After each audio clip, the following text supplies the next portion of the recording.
Hey, salut tout le monde, on se retrouve pour une nouvelle vidéo, cette fois-ci bien précise, on va parler du casque SteelSeries Siberia Prism de la marque SteelSeries.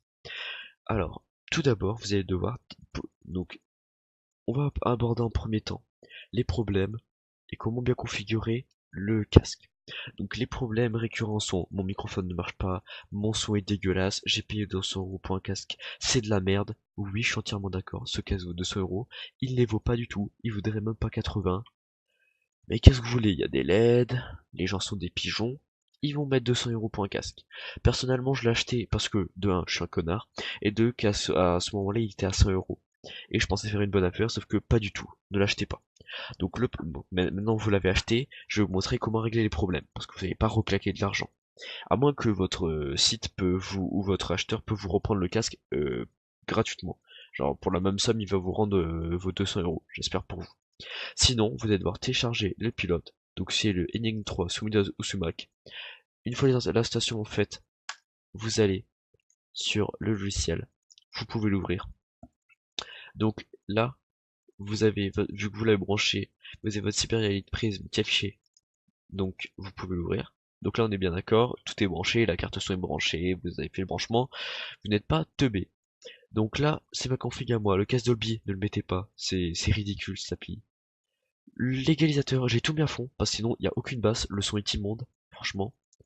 Donc ça, c'est des pré-réglages qui sont faits par le logiciel pour ça. Par exemple, si je me mets en FPS, vous voyez, ça y est tout modifié. Je remets tout au max, parce que sinon, ça va pas me plaire. Parce que honnêtement, je trouve ça ridicule. Si vous aimez bien, faites-le, faites-vous plaisir, c'est votre casque, vous l'avez payé. Personnellement, je déteste, c'est juste immonde ce qu'ils ont fait comme ça, pour les pré-réglages, c'est juste dégueulasse. Vous allez vous rendre compte quand vous allez essayer. La réduction du bruit, je l'ai activé. Pareil pour la compression, je trouve que c'est deux bonnes applis qui fonctionnent. Bon, c'est un léger plus, hein. Ça vaudra jamais un vrai compresseur que vous achetez à part, mais c'est un petit plus qui est sympa. L'effet local microphone, ça va être l'écho que vous entendrez parler. Personnellement, j'ai désactivé parce que même quand vous êtes au maximum, on s'entend à peine. Le volume microphone au maximum, ça me paraît logique. Et donc, je vais aborder tout de suite les LED parce qu'après j'ai oublié. Donc voilà, je ferai un petit montage pour vous montrer avec ma webcam les différentes LED et différents modes qu'on peut mettre. Donc fixe, color chip, respiration et tout le bordel. Donc voilà, après les petits réglages que vous pouvez faire, ça je vous montrerai par la suite. Donc une fois cela fait, là, vous n'avez pas réglé le problème du microphone ni du son. Vous avez juste téléchargé et installé les pilotes. Pour régler les problèmes du son, nous allons aller dans périphérique de lecture, donc clic droit sur le son. Vous descendez, vous allez sur SteelSeries Siberia Elite, vous faites configurer. Vous allez sur Surround 7.1, parce que de base il doit être sur stéréo. Vous faites suivant, suivant, suivant jusqu'à ce qu'il a terminé. Vous fermez. Si il vous affiche un message d'erreur en mode Windows ne peut pas lire ce périphérique ou quelque chose de style là, je me rappelle plus exactement ce qu'il avait mis pour moi, parce que c'est ce qui m'est arrivé. C'est pour ça que je fais une vidéo explicative. C'est parce que j'ai réussi à régler ce problème moi-même. Et avec l'aide des forums, bien entendu. Je vous mettrai le lien des forums dans la description si vous voulez. Et donc, si ça ne marche pas là, ce n'est pas un problème. Dans tous les cas, que ça marche ou pas, vous êtes obligé de faire cette étape-là que je vais montrer. Vous allez dans Démarrer, pas de configuration. Vous allez dans Matériel audio, dans Gestionnaire périphérique. Vous allez dans Contrôleur audio.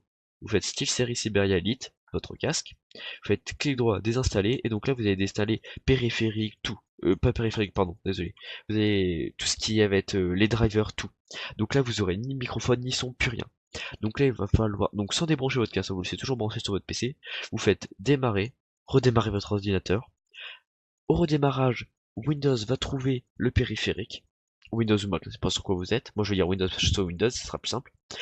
Il va retrouver le périphérique, il va se réinstaller, et là, il va se réinstaller comme par magie, correctement. Bah oui, c'est la magie, on sait pas pourquoi, mais ça marche. Et donc là, votre microphone va marcher, le son il sera là. Ça se peut que quand vous avez redémarré driver, vous avez réinstallé driver, vous devrez refaire l'étape du 7.1. C'est même obligé, je pense. C'est obligé. C'est obligé. Je suis débile, c'est obligé. Donc vous refaire l'étape du 7.1, donc dans clé droit configurer. Et après vous pourrez faire les petits réglages avec euh, avec le casque via le logiciel. Donc maintenant je vais vous montrer toutes les petites options que vous pouvez avoir avec les LED. Donc nous voilà cette fois-ci avec les effets du casque. Donc je vais vous montrer de profil comme ça vous verrez. Donc comme vous pouvez le voir, j'ai le casque sur moi, donc le son avec lequel j'enregistre c'est le micro, donc au passage je vous faire la qualité du micro que personnellement je ne trouve pas ouf, pas un casque à 200 € mais voilà. Donc là vous avez l'effet color chip, donc vous voyez ce que ça fait, ça change, vous pouvez régler le temps, les différents motifs dans lesquels ça va teindre, donc là j'ai laissé par défaut comme c'est, je trouve ça très bien. Vous avez fixe, donc une seule couleur comme vous pouvez le voir. Vous avez respiration multicolore, donc là ça va être quand vous allez parler en fait. Donc selon votre inspiration, donc quand vous parlez en fait, vous pouvez choisir le motif que vous voulez dans les tons verts, voilà. Donc, je trouve ça pas mal honnêtement, mais j'aime bien le qui change. Mais honnêtement celui-là il est pas mal. Déclenchement par volume sonore. Donc là plus vous allez parler fort, plus ça va augmenter, etc.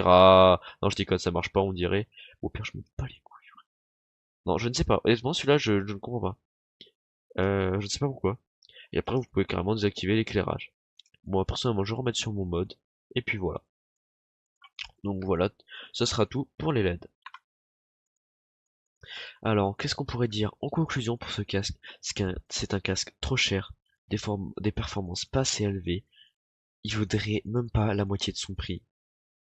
Ils ont mis juste des LED très chers, ils ont pensé ça serait bon, sauf que c'est pas le cas.